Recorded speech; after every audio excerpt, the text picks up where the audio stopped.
Alrighty, YouTubers, just letting y'all know that I am working on a 1996 Ford Ranger 3-liter 183 cubic inch engine.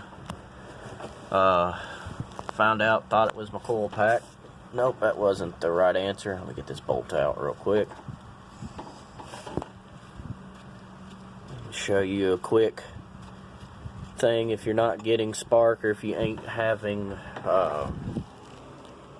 give me a minute, got a whole bunch of mess in the garage today.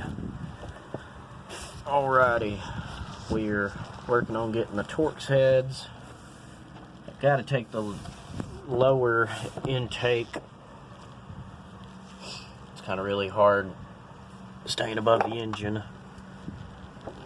Taking the lower intake manifold out where you guys can see it. That's the lower intake. I've already got all this done, so I mean, I couldn't document this.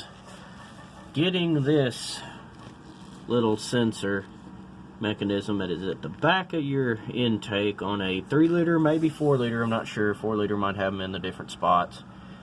This 3-liter, this is your, they call it a stator, but in AutoZone terms, where I bought this, me and my wife bought it, they call it a camshaft synchronizer, and that's what powers your coil pack to fire all 6 of your plugs.